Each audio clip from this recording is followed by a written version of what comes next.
We are living a good life. Wasn't that incredible worship that we just experienced in the singing of songs? And worship is a lot of different things. But yeah, let's put our hands together for that. It's awesome to be able to do that and lift praises to God for all that He's done. We're living a good life, but also we have a really good senior pastor, and that's Jesus. Some of you are like, whoa. So it's a little bit of a joke there. But in our organizational chart, Jesus is our senior pastor, and He has blessed us, and He's brought some incredible things to our team, to our church, in the way that He is leading us, and we lean on that. We're nothing without Him. And seeing the story that He's writing, the work that He's doing, as Doug and Brandon talked about earlier, we got to get away with our staff team, our elder team, spouses, and invade the metropolis of Baker City, Oregon. And as we went, we got to go out and just awesome time of vision, of leadership, of prayer, and just being together. And God is doing an incredible work. I don't know about you, but I love this group of people. So can we put our hands together for the way that they serve here at Rock Harbor? Some are vocational, some are not. Some just do it for the money, and they have to answer to God for that. But for the most part, we are blessed to live in this culture, to live in this community. And God is doing a special work. So maybe you're not on our vocational team and you volunteer. We have 3 services. We are blessed as God is bringing more people to our area and to this valley. I don't know if you read Facebook, which is a great resource for news. But I don't know if you saw social media, went on KTVB, or saw some of the different sites out there that Meridian is voted the #1 place in the U.S. to move to. I don't know how that strikes you. Some of you are like, if one more person shares that, I am going to their house. I'm taking social media up in their business, and you're ready to just go for it. Some of you are like, oh, it's the greatest thing ever. And there's a few. How many of you have invaded this area? You are not a native to this place. Okay? Most of you. Maybe the person you're sitting next to. How many of you are, I was born here, dang it, people? Look at all those born here, dang it, peoples. So I don't know how it strikes you, but what if we took an eternal perspective on it, okay? I know some of us, we like our things. Some of you are like, I hope it grows just a little bit more. And I like the growth and I like what that brings. But let's just think about the space that God has us in. God is doing an incredible work. Our community is being set apart for some reason. We know why it's great. But what if a revival's taking place? What if God is saying, hey, you know what? You're going out to seek and save those who are lost. It's about my name. It's not about a church name. You're going out to do that. But I'm also going to bring people to your community. I'm going to bring people that need a safe place. Not just a safe environment, but a safe place to be able to have conversations about Jesus. A place to hear about generosity. A place to hear about what it means to live outside of yourself, to live for something else. And so that's how I desire to view it. And what we're celebrating is all that we just came through in the Freeway series as we talked about freedom. I mean, all the baptisms. We have a baptism later in the next service. We had 11 last week. People are giving their life to Jesus Christ. People are turning over that control. They're finding freedom in Jesus, and we get to be a part of it. There's something very special that's going on. And God is so good. He's the greatest author. He's the best tour guide. He's our best friend. He's got a design for us. And you know what? He's taking us right into our next conversation, our next series, our next point of growth for our church. And that's around generosity. So how do we live a good life, a generous life, in a consumeristic culture? How do we do that? Because generosity does not come natural. It's not our first reaction. I mean, think about a child. The first reaction isn't like, how can I share that, right? It's generally like, this is mine. I mean, you take the baby food out of their mouth, they're ready to go crazy. You do airplane, you pull it away. It's like the demons are coming out of the child, right? They want it. They want to get it. They're thinking about that. And that's just human nature. That's nothing to feel horrible about, but it is something that God wants to change in us. So how do we be generous? The good life is the generous life. Who would raise their hand and say, I can testify that in my life, I have experienced radical generosity. There is someone or some times in my life that I have seen generosity bless me immensely. Who would raise their hand and say, I've been blessed? Okay. So a lot of us have. Maybe you haven't seen that modeled. Maybe you haven't experienced that. I want to give you the opportunity. So would anybody in here say, I would love to take Keith and Doug's family out to Idaho Pizza following the service? It's only 15 people, not a big deal. It's a buffet as long as you get there by 2 o'clock. But who would raise and say, I want to experience generosity at that level? Okay, I see all those hands. This is going to be a good day. But generosity is a funny thing. And I could tell you hundreds of generosity stories. Let me tell you one that I didn't get permission, and this person doesn't know that I'm sharing, okay? They don't even know I know the story. But there's a guy that attends Rock Harbor, and he had a friend that called him and said, hey, can I borrow your truck? And he said, yeah, sure, borrow my truck. Just go get it. The keys are in it. Well, his friend gets to the house, and he's like, your truck is not here. And he said, yeah, it is. It's in the driveway. He goes, that's a brand new GMC. He said, yeah, you can borrow it. He's like, you're letting me borrow your brand new truck? He's like, yeah, I don't even care. Would we do that? That's a crazy person, okay? We get new things. We get new carpet. We don't let our kids in the house, you know? Like, you're in the garage until, I don't know, 7 years, you know? Then you can come inside. We get we keep the plastic on our couches, you know? The only time I've ever covered my couches in the past, because there's nothing to brag about, is because they were so bad that I spent $75 at Target for those covers that you pull over the top. I cut PVC pipe to jam it in there because those covers for the couches do not work. I feel sorry for you, and I've been in your shoes. Amen. Lots of us feel that, right? Who has cut PVC and jammed it in the cracks of your couches? Only me. See, if Pinterest was around 20 years ago when I did that, I would have been a famous DIY guy. Not DUI, DIY, do it yourself, okay? Kind of a guy. But I cut this PVC. It was to keep it safe and good and together, because when you sat down, it just looked nasty. See, we get new things and it's ours. We think about, like, I don't want to share it. I don't want anybody to mess this up. And I worked really hard for this. And we hold really tight hands, even to things that God has even blessed us with and God has graciously given to us. Have you ever been, like, awkwardly blessed? Because there was a couple. How many of you guys are twins in this room? You're a twin. Okay, how many of you have had twins? Okay?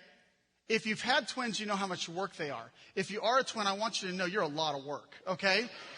We had twins almost 12 years ago, and when we had our twins do they got to poop at the same time, they got to eat at the same time, everything happens at the same time, right? They cry at the same time, and so it's a lot of work. Well, there was 2 ladies, one by the name of Brenda and one by the name of Cindy, that they said that they were going to clean our house every week, Wednesday, 1 o'clock. That's awkward. That's my toilet, you know? I mean, it's fine if mom wants to come and do it because mom's seen everything, been everywhere, right, in my life. But when someone says, we want to bless you and we want to be generous towards you and we know things are tough right now. And so for 9 months they came and they cleaned our house. And I'm sitting here going, this is kind of awkward. Maybe I'll do the bathrooms, okay? Maybe I should be there when you're there and so I can help out, because sometimes we don't even know how to receive generosity. We've been blessed so that we can be a blessing. And generosity, what if we took it to a level of awkward? What if we took it to a level that it cross-culturally changed the way that people saw generosity? See, generosity is weird. But what our culture is calling normal, it's not working.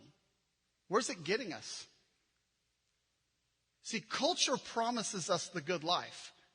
The commercials, the way to spend all of your money, and you see the happy family doing those things, and you're the not so happy family, but you're still doing the things, and it cost you more than you thought it was going to cost you, and you come back from it going, that was great, but how much did that cost again? And the credit card statement comes in, and this good life that was promised is not quite the good life. See, the culture delivers on a couple of things. It brings this attitude or this heart of getting and gaining, that I need to get me one of them. I'm going to get me some more of them. I gotta get more of that. Culture tells us to gain, that if we gather and we gain and we bring it together, then we're going to be blessed. And that's good enough. Culture promotes this assumption that all of our wealth is for our own consumption. That's cute, isn't it? Culture promotes an assumption that all of our wealth, everything that you've been given, is for you and your own consumption. All this that's been placed around me, all this that I've gained and I've gathered and I've brought in, I'm getting is for my own consumption. And it's just not true. And the painful reality is we feel empty. And the painful reality is we continue to deal with this feeling of what just happened? And I feel deeper and darker and less happy. I've been promised all these things and they haven't delivered to me. And even in our getting and gaining, and even in that little bit of generosity that we might throw into that, you know what we end up doing? We end up blessing others that can bless us. We do good for others sometimes because of what we can get out of it. A true no strings attached generosity is one of Jesus. It's the gospel.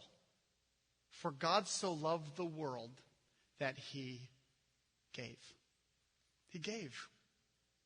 No strings attached. Giving to others who can't give back. Sometimes we give because of the accolades that we receive. And we don't even mean to, but we kind of like that people notice that we were kind and generous.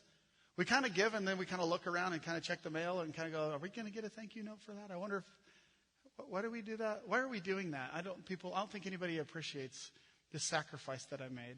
And generosity is not just about finance. So if your mind has gone there, because we talk about generosity and our minds naturally go there, because there is one thing that competes more than anything in our heart other than God. It is money. If there's one thing that competes with our heart, it is money. It's finances, it's resource. But let's think wealth. Let's think bigger than money. Let's think wealth. Let's think true riches. See, true riches and the true good life is a generous life. You know what a good life is? A good life's the gospel. Because see, if we get a foundation in what really good is, not good enough, but a foundation in where generosity and where grace and where for God so loved the world he gave comes from, that's the beginning of a whole new world for us, a whole new focus for us. Because we recognize our place. We recognize the grace that's been given to us, and we know we didn't earn that. The greatest things in your life are the things that you can't earn. They say the things that have the most value are the things that money can't buy. So let's put earning and buying aside for a second, and let's think about what has been graciously given to us that we did not earn. It's the gospel. It's Jesus Christ. It's him going to a cruel death on the cross for our sins. Being perfect, being God, yet coming down as a man. 100% God, 100% man. And offering his physical life on the cross for our sins. Mocked, beaten, bruised, and then raising from that death to life. For you and for me. And now he's in pursuit of us. He's after us. The gospel's been brought to us. This grace, as Ephesians 2 tells us. But God, being rich in mercy because of the great love with which he loved us. And when we were dead in our trespasses, he made us alive together with Christ by what? By grace. It's by his grace that we've been saved. We've been raised up with him and seated with him in heavenly places. In whom?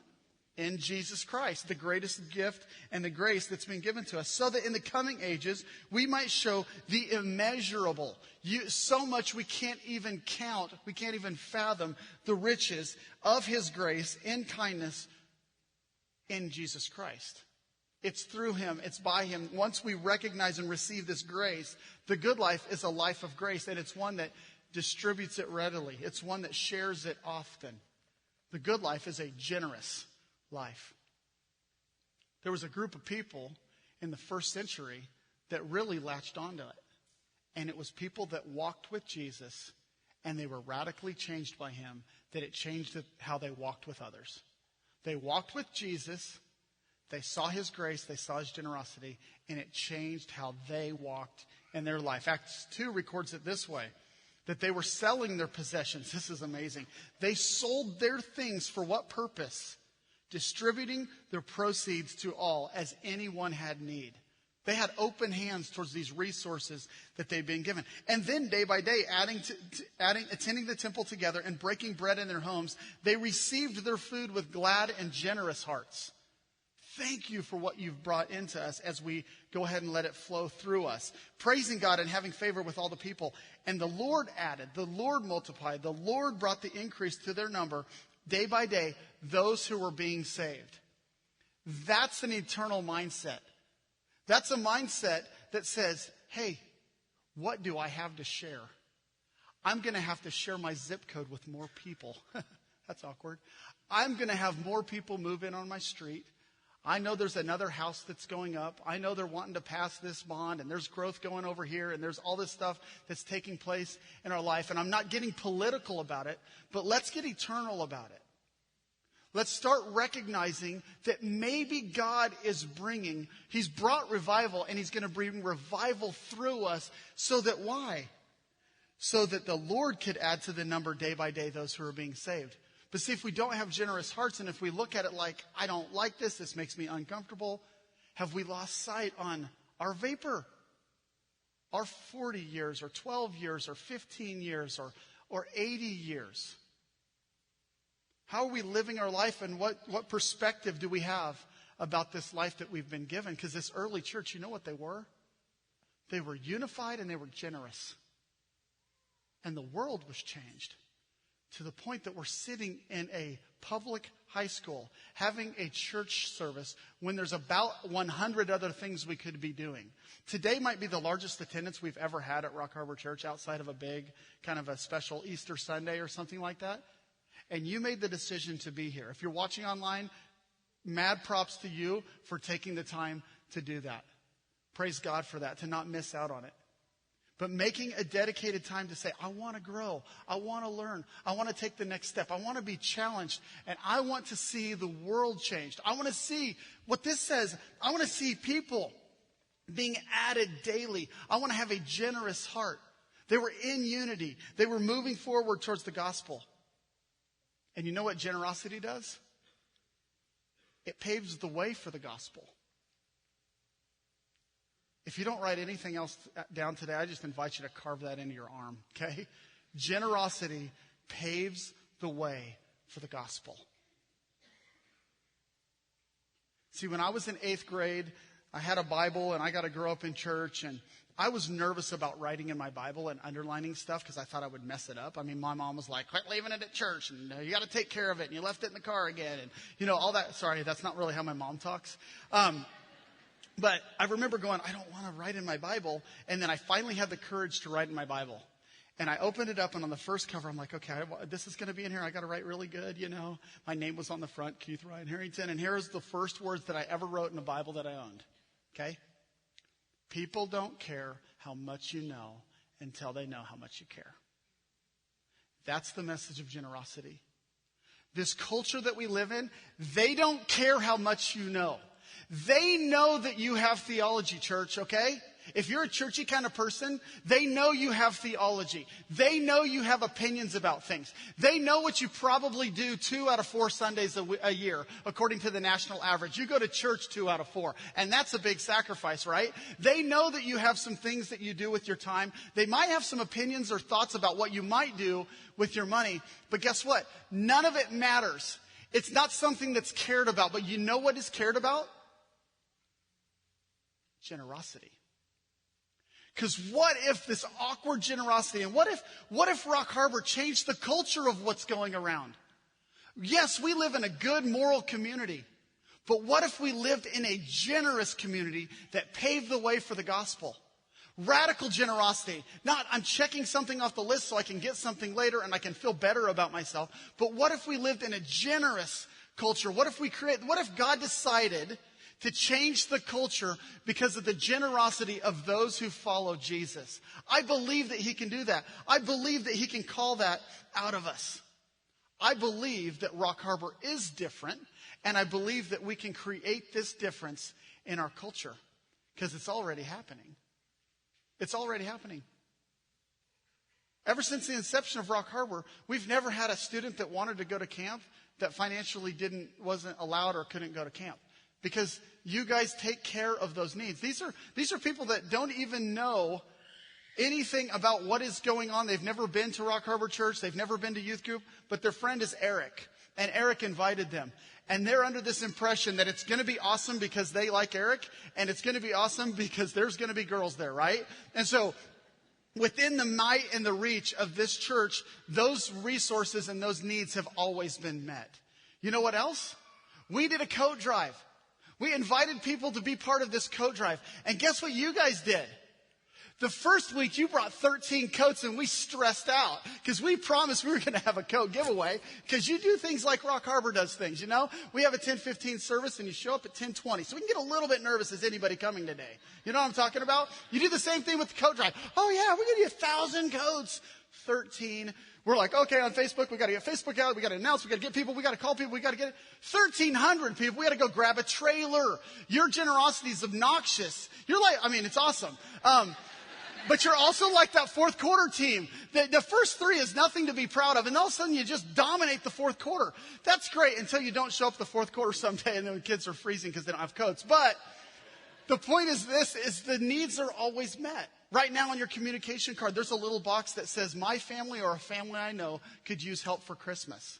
We do a giving tree every year. Last year, $17,000 in gifts and gift cards were provided in 3 short weeks. We had a mangy little tree in the lobby that had things written on it. It was mangy. And we had things written on it. And people come and grab these tags and they provide Christmas for families at the Boys and Girls Club and Heritage Middle School and here at Rocky Mountain High School, people that attend Rock Harbor, people that go all over the place for all different reasons, but they're in your neighborhood or you've met them somehow, some way. We've met the need, one church, one child, through our foster and orphan care ministry, all of those things. And it's done in 3 weeks. It's like it's not even that difficult because generosity is already brewing. And this week is our Operation Christmas Child, those shoe boxes that you've seen in the lobby. And you may be like, oh, I should probably grab one. Yeah, you should. But we also jammed one underneath your windshield wiper. It's out there when you get to your car. You don't need to worry about it. It's there waiting on you. It's actually not, but that's a pretty good idea. So you should just stop by the booth and grab one. And all it is a little box that you go and fill up. And for approximately $20 or more than that, whatever you want to spend on it, you can fill this box with things that will bless someone in Africa. It will bless someone in Honduras or wherever it is taken. It's taken with the message of Jesus, and lives are changed and churches are planted and ministries are started through something as simple as some people from 83642 and 46 and 91 and all these other zips around here that said, let's be generous and let's go take an hour and fill a box and we'll bring it back next Sunday. And it's not just adults taking on this vision. And why do we think that we need to wait till we're 40 to be generous? The truth is, as Americans, we are not that great at generosity. We're not good at being rich. Because you think this, you think the more money you have, the more you'll give, and that is not true.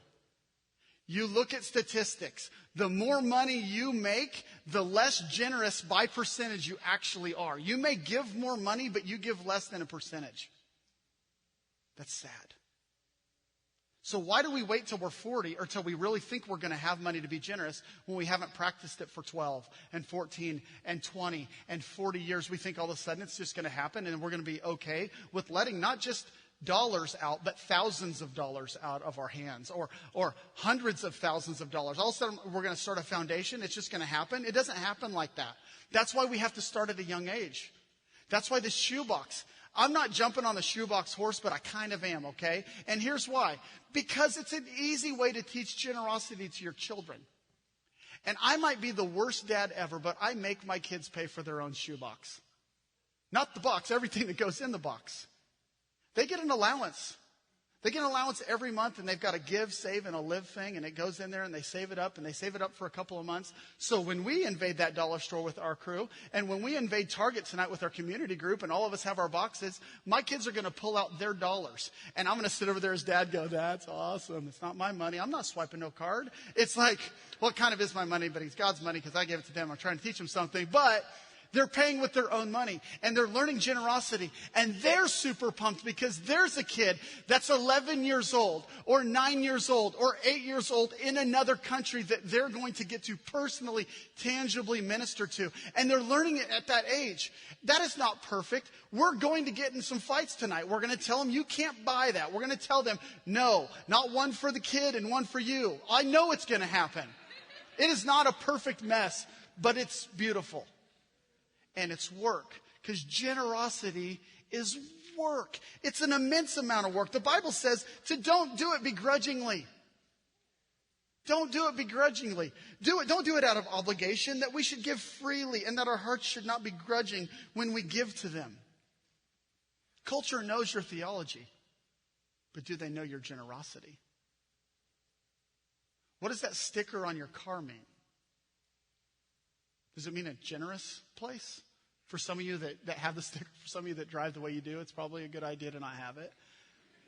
But does it mean generosity? Is that what we want to be known for that? So is that what's seen? Luke 6 talks about the fact that oftentimes we give to get. If you love those who love you, what benefit is it for you? Even sinners love those who love them. And if you do good to those who do good for you, what benefit is that to do? For even sinners do the same thing. And if you lend from those who you expect to receive, what credit is to that? Even sinners lend to sinners, and they expect the same amount back. But love your enemies and do good and lend, expecting nothing in return. And your reward will be great, and you will be sons of the Most High, for He is kind. And what is He? He's kind to the ungrateful and to the evil. See, that verse seems like it should be common sense, but the practical side is so difficult.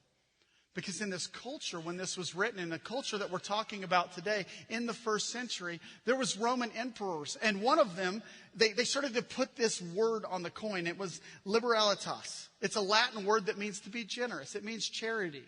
And they put it on the coin, but they used it differently. Because they would come out with these coins, and they'd come out with their money, and they would move into these areas. They would come into this place that they ruled over, and they would throw it out into the crowds, and they would come in and they would give something. For what purpose? So when they needed those people, they would vote for them, right? For when they needed those people, they would go to battle for them. For when they needed those people for something, they had given their money because they were going to get something. We would never do that, right? We would never do that. We don't have that much money to give out. See, cross-culturally speaking and in a kingdom mindset, what if we did good to others who couldn't do that back to us? There is no strings attached. There's no benefit we're looking towards. See, there was a group of people in the first century that their generosity changed the world. Their generosity was not just recorded in a Bible story. Their generosity was recorded in history books from those days. This group of people were called Christians. These followers of Jesus, you know what they did? When plagues moved into a certain area, those who had money left first because they had the money to leave first. They would take their things and they would go because the plague had come. They didn't want to be sick. But you know who stayed back? Christians. They stayed back and they ministered to those who were dying. They gave love to those who were forgotten, those who were left behind. We think when we have money it will change our generosity, and it doesn't. You know what changes our generosity? Jesus. The grace of Jesus changed our generosity. The grace of Jesus, when things get dirty and messy and disease comes, it changes the way we see things. It wasn't just that, because in that culture, in that day, when a child was born with a birth defect, or they noticed over a time or a season that there was an inadequacy in them, they would take them beyond the city gates to leave them to whomever, to whatever. To the sex trade, to whatever it was, to the elements, infants, newborn babies with cleft palate and other things they would place out because these were not valuable. Maybe they were of a different gender, or they looked a little bit different, or there was maybe some deformities that were not okay, and we'll just have another child. They were placed outside of the city. But you know who came in and rescued those children? It wasn't those who had money that had plenty of room for them. It was Christians. They came in. They communed. They shared what they had. They gave to others. They brought in and created what we now know as adoption. And why did they do it? Because they recognized that they had been adopted. This is not a new phenomenon. This isn't the world's got smaller and we have airplanes now. People ministered in their own cities to needs that were had in those days. Because Jesus had changed them. Jesus had made them generous. Today is Orphan Sunday around this world and around our nation. It's the second Sunday of November. It comes every year. Emails go out, invites go out to, hey, share with your church about orphan care and what that could look like. We could show you a video. We could give you a handout. But what if we looked at the Word? What if we really read James 1:27 that says religion that is pure and undefiled before God the Father is this: to visit the orphans, to visit the widows in their affliction, and to keep oneself unstained from the world. To not buy into the lie and the assumption that all of our wealth is for our own consumption. What if we shared? What if we didn't see this as just orphan care? And what if we didn't just see this as do you give to a local ministry? What if we saw it as all the riches and wealth that we've been graciously given by God? All the riches, all the wealth. Do you know there's 153 million orphans in the world? And we are worried about our city having 90,000 people instead of 87.2. 153 million orphans in the world. And we're worried about that next house that's moving in. And what kind of trees that they're planting. And I don't want a single word that I'm saying to be anything around guilt, because I've had weeks to prepare to give this message and try to get my heart right to receive it, right? I've had plenty of time to prepare mentally for all of the lack of grace that I have in my life and the generosity that's lacking in my life.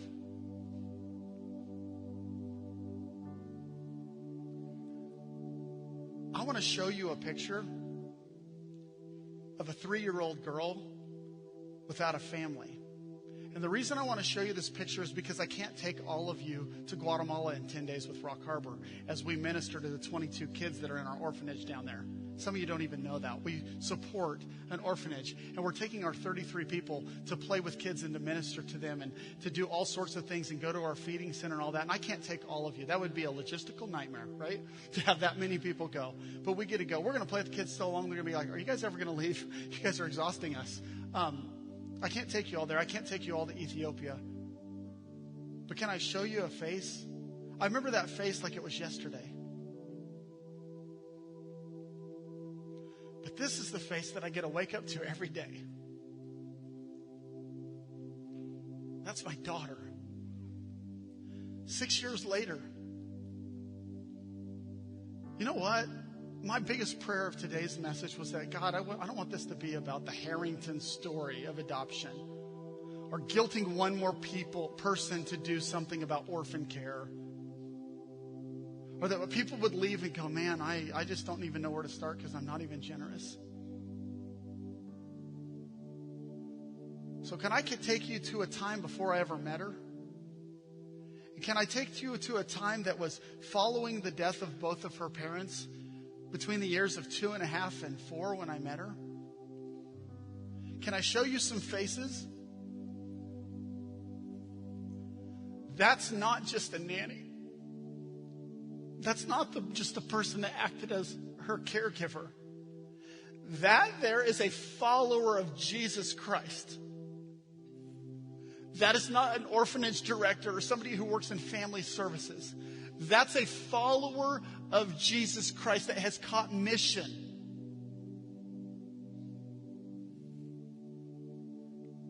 That's not a cook. That's not the one that did their best to try to be a nurse and to take care of all the kids that were hurting. The 53 kids in that facility, that's a follower of Jesus. That man bears the same name as my son, one of my sons. It's not a coincidence. That man's a follower of Jesus. And just like the first generation church, the first century church, they caught a vision for generosity. They got a vision for what could it be like and how do we be Jesus. And now, centuries later, we have forgotten. And we're worried about our things and getting and gaining. And we try some generosity, but we kind of hope that it kind of blesses us in the future. We do it for different reasons. And we have been called out. Because in 1 Timothy, our theme for our conversation over the next few weeks is, they are to do good. We are to be rich in good works. We are to be generous. And we are to be ready to share. Have you bought into the assumption that your wealth is for your own consumption? Are you truly living the good life? Would you bow your heads with me? God, we know that we have been blessed. Just by the fact that we live in this country, we've been given immense riches, but these riches carry a great responsibility. So God, help us in that responsibility. Help us to do well with what we've been given. Thank you for the grace that you've poured out on us. Thank you for the freedom that you bring to us and then you bring through us to share with the lives of other people. You are a good and you are a gracious God, and you've called us to the good life. And the good life is doing what you have already exampled for us.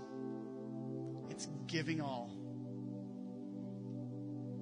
I pray that conversations would begin. I pray that more questions may be caused from today that may make us think. It may make us ask. And for some, it may cause us to surrender to you for salvation. For others, it's to surrender the wealth and the riches in our life, whether that's an individual, a relationship, a talent, a treasure, to say it's yours, God. Let us be great stewards. Let us live the good life with you leading it. And we ask this in your name, amen. I just want to bring a little bit of attention to the fact that my prayer was that we could get through that entire message and not think about giving to a church. We're given to God. There may be a byproduct of that. But you know what's awesome? We get to celebrate here at Rock Harbor that in the last 10 months, we've given away $158,000 to outreach. There's an insert in your bulletin that talks about it. We got to celebrate that. God's doing incredible things around the world. We get to partner all over this valley with church planting and things going on. That you are a generous group. You are growing in this generosity, and God is challenging us to not settle in that. So we celebrate that, and also I get the opportunity to roll into the video with Todd Gill, our finance director, to share about the blessing and some vision around the finances here at Rock Harbor. Hey everyone, my name is Todd Gill. I'm the finance director here at Rock Harbor and also one of the elders for the church. This morning we have a quick update on our finances. You have an insert in your bulletin which has a lot of detail. We want to be known by how we pray and what we give away. And that's one of the first things I want to mention this morning is a celebration for the generosity of this church. 13% of all of the sacrificial giving that comes into the church goes into our outreach fund. And if you look in your insert, $158,000 has been given away to our partners and other worthy causes in our state, in our country, and around the world. We would not be able to do that without your sacrificial giving, and we want to thank you for that.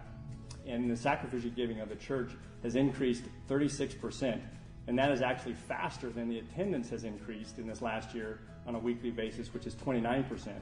And that's the first time that's happened at Rock Harbor that our sacrificial giving has increased faster than our attendance, and that's fantastic. When it comes to all of those resources that have come to Rock Harbor, we want to speak a little bit on our stewardship and what Rock Harbor does with the finances that we have been provided. And one of those is the programs and the services and what we provide for 1,600 people per week. There's a significant amount of activities. There is multiple services, and all of that translates into operating expenses for the church on a monthly basis. We also are good stewards with our staffing.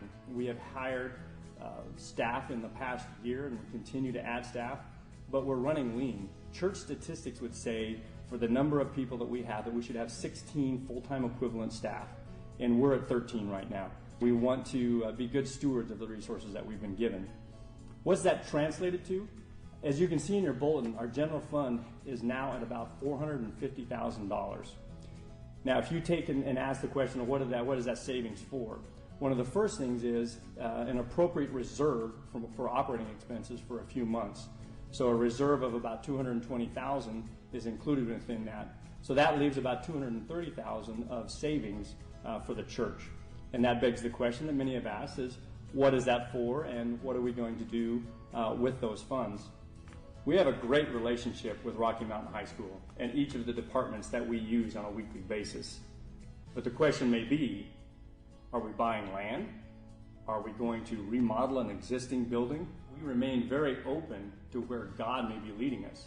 God may reveal His plan to us that includes those opportunities in the future. And we're very excited about this savings that we do have, because then we're better prepared to take advantage of that opportunity if God reveals it to us. So thank you for your generosity. And for those that want to get involved in giving to Rock Harbor, you can give online on the website, and there's a reoccurring option there if you choose to do so that provides a consistent budget for you and for Rock Harbor, or you can give at any one of our services. But we truly appreciate your sacrificial giving, because your generosity is changing lives, and that's what Rock Harbor is all about.